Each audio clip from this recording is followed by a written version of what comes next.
On the sixth day, Zhaguang approached Arda. "Arda Zephne, right?" the teen asked. She stood just a few centimeters shorter than Arda, and her face made her seem impossibly young. Yet this nasty scar on her hand, the hard look in her eyes, and her lean body made her look more mature and older than she was. Arda nodded. I didn't get to verbally display my thanks," she said, slowly, as if trying not to stutter. She bowed her head. "Thank you for saving my life. I didn't expect you of all people to do so." He was genuinely confused by that. It had to do with the way Qin Kan acted a few days ago, he knew that much. Why? It's common human decency. While I might not be completely human, I cannot just leave someone out in the cold to die when I'm right there with the knowledge of how to help. We have a truce, and we're not enemies at the moment. Why are you so surprised?" Zhaguang looked up and sighed. She stared into Arda's eyes with determination equal to that of steel. "Because common human decency is a lie. It's not common, it's rare. The rarest thing to be found in the world outside of the comfort of your family and friends. And out of all the people, for someone allied with the Red Ties, I mean the North Spheres, for them to save a random teenage Imperial girl like me." The next words went unsaid, but it was impossible not to get the gist. Maybe this has something to do with the propaganda, Arda realized. Rumors, propaganda, prejudice, everything that caused so much death and destruction on Earth and all the 5 other societies he'd visited. The very root of corruption, apart from people's natural lust for money and power, were those. That's right. For whatever reason, he hadn't thought about it. Just like the North Spheres had unreasonable rumors and propaganda and prejudice against the Imperialists had the same thing against the North Spheres. Now Arda understood why she was so surprised, why the reactions were so awkward and varied. Arda tapped a finger on his leg for a few moments, then replied, "Well, just like meeting you broke my expectations for the Imperialists, you meeting us probably broke your expectations for the North Spheres. Just keep this interaction in mind." Then, before Zhaguang could answer, Zhang Wu called from the cockpit as co-navigator with Kuntia. "Approaching Sector 6's, flooded harbor." Arda and Blake both perked up and rushed off to the front of the drifter. Flooded was putting it nicely. Rather, it had sunken completely underwater.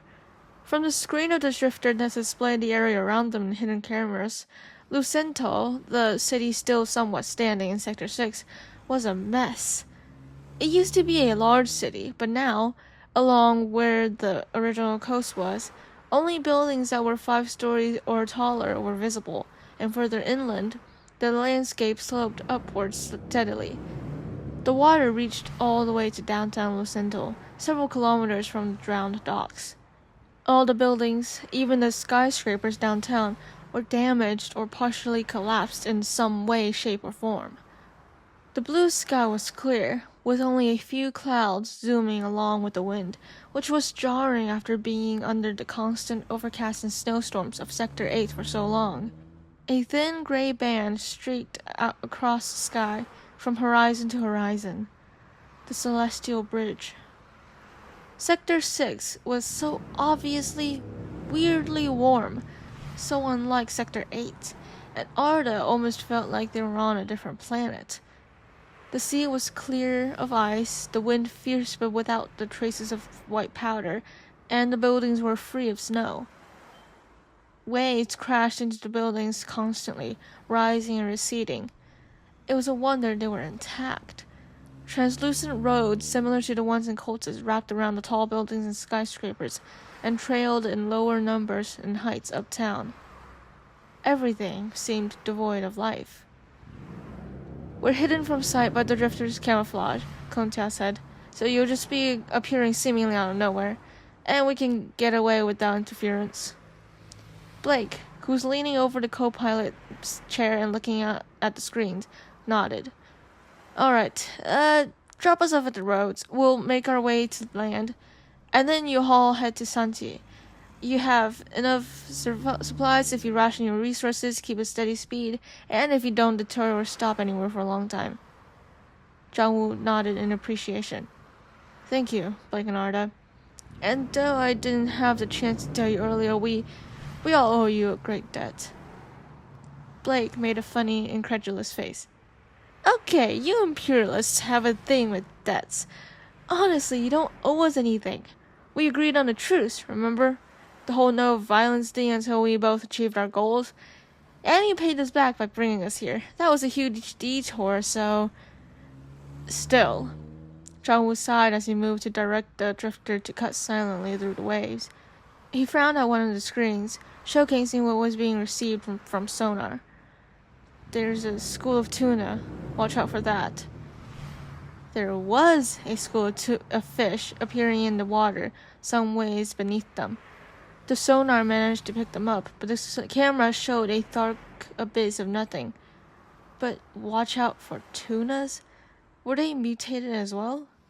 Oh, shoot, Blake declared, shuddering. Tunas. You know, I saw a picture of a tuna once, and I also saw a whole one in the kitchen, relatively fresh from Sector 6. Those teeth and eyes, they gave me nightmares for a week. We'll watch out for them, Arda promised. He was eager to get off the drifter. He needed to get to Sector 6. He had to. He wasn't sure why yet, but since they were already there, he couldn't not find out. Come on, Blake. There's ocean suits in the back. You're my guide for Lucental, so be prepared. Wait, guide? I agreed to nothing. You'll outsmart me before I can start guiding you anywhere. I do remember the first day you woke up, you know. Then get better. You don't just get better, Arda Zephny. That is an insult. After changing to the custom full-body swimsuits that were altered to better match the apocalypse, and putting on their usual clothes over them, they were mostly waterproof as well. They climbed through the exit on the top of the drifter. A blast of warm air, so unlike Sector 8, hit them, and the strong smell of salt and fish flooded Arda's senses. The sunlight stung his eyes, and he had to squint for the first few minutes before he got used to it. Oh, jeez, Blake exclaimed, fumbling to put his visor on, then his goggles. Yeah, I was not expecting that flashbang. It's hot. And why does it smell so bad? Lucental is considerably warmer than Cultus, Arda pointed out, even if it's around the temperature Zeta would have been had it not gone through the apocalypse. You're not used to it just yet, and without the cold negating your sense of smell, it's particularly strong here. Blake was frowning in the sunlight, fanning himself with his hand as the drifter approached the nearest road that was not underwater. Yeah, I can see that. Gosh, I'm going to get hyperthermia. Don't. That would be a record, wouldn't it? Getting hyperthermia just a few days after nearly getting hypothermia. Arda jumped down onto the road, which was the right side up for once. Seawater still covered it partially, and he landed with a splash. He glanced back and saw Blake standing on the drifter, but due to the camouflage, it was like he was standing on a shimmery, blurry patch of the ocean. He jumped down as well, supporting himself with a magnetic stick they found in the drifter, stopping himself from slipping. The drifter quietly pulled away and left, so silent and seamlessly that it was like it had never been there. Only the slightest ripple of the waves indicated its existence. Arda pulled his visor on as they splashed forward. Stealth wasn't a choice in the bright daylight, with the sound of their steps signaling their location every second. They started into the city. The roads were a mess, an unfamiliar tangle of pathways that even Blake had trouble navigating. Some had collapsed or were too broken for use. Some vertical paths didn't respond to their magnetic boots, and there were several incidents where Blake or Arda would nearly fall into the water.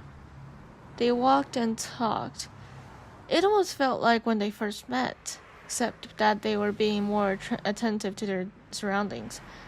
For whatever reason, they saw no signs of life, except for the school of tunafish, which had taken to following directly beneath them, a dark cloud in the water.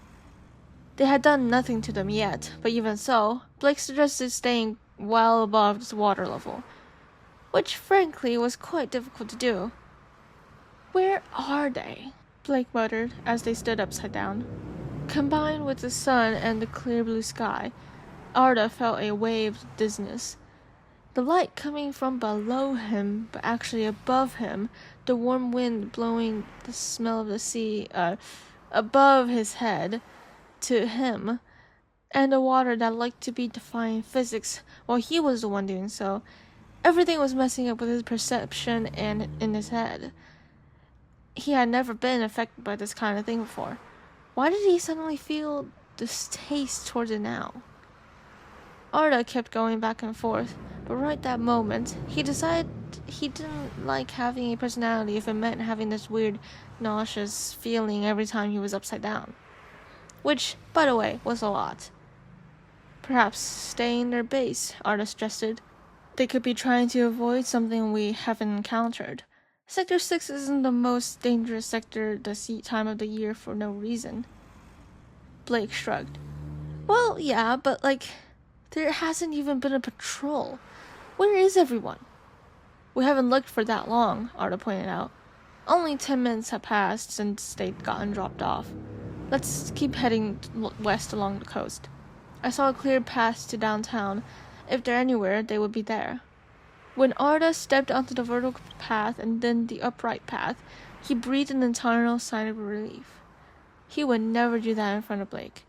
He wouldn't hear the end of it otherwise. Just then, an earthquake shook Lucental. Blake, who was used to it, continued along the path. However, on a particular step, the road seemed to crack beneath his feet, extending outwards as the earthquake continued. A section of the path suddenly broke off and fell a millisecond before Arda figured out what had happened, and Blake abruptly plummeted toward the water. The dark cloud of tuna fish gathered under him excitedly. Arda's eyes widened. "Blake!" A loud, resounding splash was carried by the wind up to Arda. It had been a 3-story fall to the water's surface, and while it would hurt, Arda was confident Blake wasn't dead. Not yet. The water cleared to reveal the blonde, his ponytail completely soaked, struggling to stand, shouting fish insults. Thankfully, a path was a meter below the water's surface, and he was able to stand up with the water at waist high. But that was the least of his concerns. Arda squinted against the glare of the sun's reflection on the water. The school of fish were already swarming him. It was shocking to see the tuna, which on Earth were passive creatures who didn't care much about humans unless they were caught, suddenly jumping out of the water, snapping their jaws, tiny glittering rows of teeth nearly latching on to Blake. They would jump in groups, a dozen of them at every time, leaping towards Blake and thrashing the fins and tails in his face. Admittedly, from afar, it looked more ridiculous than dangerous, but Arda recognized the species of tuna when the sun shone on their scales and reflected the distinct, bright yellow fins, and a stripe of the same color down their sides. Yellowfin tuna, which, by the way, were on average 2 meters long and could weigh up to 400 pounds. And who knew what the apocalypse would have done to them? So yes, the situation was actually more dangerous than ridiculous. Blake swung his metal rod like a staff, clearing the tuna fish that were leaping for his face, but he could do nothing about the ones gathered at his legs. They tried to sink their teeth into his calf and thigh, but something about the suits seemed to ward them off, if only for a few moments. Their size alone nearly made Blake topple over more than several times. It was truly a miracle he was still standing. Arda looked around. A building was a few meters away, above the water surface, in reach of the road. "Blake!" Arda called again. As he looked up, Arda jumped down as well, falling 10 meters before landing with a loud splash. The cold water enveloped him immediately, plunging him into a world with muffled sounds, no air, and deadly tunas. He pushed against the road, trying to stand up and find purchase, when he was swarmed. Large, scaly bodies crashed into him and tried to carry him into the ocean. Sharp teeth snapped in his face, at his clothing, his arms, legs, everywhere. Unaffected, mostly anyway, he swatted and kicked them away before feeling a hand grab his shoulder and yank him up, breaking the surface. His boots lit up in the water as he stood, Blake supporting him as Arda took out his gun from his holster and shot a tuna that had made a ridiculously high leap. It flapped sadly and splashed into water, blinding him with the reflection of the sun off the droplets. Arda spit the overwhelming taste of salt out of his mouth and forced water out of his lungs by coughing violently. He didn't need to, but it was instinct. "Are you crazy?" Blake cried. He spun his rod and speared a particularly large tuna fish as it opened its jaws, before using its momentum to fling it into another leaping tuna, tossing them both out of the way. He somehow made a leap while in the water and stomped on several tuna underfoot. He kicked them away and regained his footing, defying the laws of physics when he didn't slip and fall. He was then promptly yanked forward as Arda grabbed his arm and pulled him toward the building. He wasn't going to answer that question. No, thank you. A tuna appeared out of nowhere and bit into Arda's shoulder, but before he could dislodge it, or more likely, fall due to the weight that was suddenly on his shoulder, it seemed to make a flail of protest as it let go and swam away. Blake suddenly yelped and pulled against Arda's hand. He turned his head and saw a tuna that with its teeth sunk into Blake's side. Blood already seeped into his clothes, staining them. The large yellowfin fish thrashed as if trying to take a chunk out of him. It let go, for whatever reason, and Arda shot it before it could take off. It floated on the surface of the water, belly up. That got the other tunas to stay clear for a few seconds at least. Blake doubled over, clutching his side, letting out pained grunts. Arda hurried over, pulled his arms around his shoulders, and continued towards the building. He reholstered his gun, grabbed Blake's rod out of his hands. They couldn't linger, not when the tuna were getting desperate and no longer seemed to care about whatever had stopped them from biting the humans earlier. Or one human and a sort of human. Without giving them a proper break, however, the fish closed in. And then, the water stilled for a second. For just a moment, the water was unusually, unsettlingly calm. With a mighty heave, the sea seemed to rumble, and the water level abruptly rose above their head and leaving them completely immersed. A giant current swept through the underwater city, and Arda grabbed tightly onto Blake. Their magnetic boots were their savior, being the only reason they didn't get carried out into open ocean, as tuna fish bodies were all rushed away by the sudden tide, leaving the water around them blank save for the blood seeping out of Blake's wounds. Thankfully, the water level suddenly crashed down, returning to where it was before. Blake coughed, grasping onto Arda's shoulders. "Blake!" Arda exclaimed. "Can you handle a few more steps?" The blonde looked up, but before he could answer, he took out his gun in one fluid motion and shot twice in front of him. Arda turned to see 2 more tuna fish, which somehow avoided being swept away, falling dead into the water, having made a final leap for Arda. Blake coughed again, clutching his side. "I'm fine. Are you?" "Yes." What was that? An unfamiliar voice sounded above them. "You all have some guts, being here waist-deep in water in this season." Blake reacted first, despite his injury, and pulled his arm away from Arda to hold his gun in both hands. He aimed it up, towards the voice, squinting against the sunlight. Arda looked up as well. The figure of 5 people were crouched on the edge of the building Arda had been aiming for, and in front was a woman with long, flowing hair. Though their clothing styles were different from Sector 8, Arda could tell just from their signature red ties blowing in the wind what allegiance they were. Blake lowered his gun, breathing a sigh of relief. "Well, we never knew about murderous tunas. Never heard about them from up north, so forgive us." A brief silence, then the woman barked a laugh. "And you're lucky you haven't met the resident ragtag group of seagulls yet. Come on up. You can explain after you get patched up."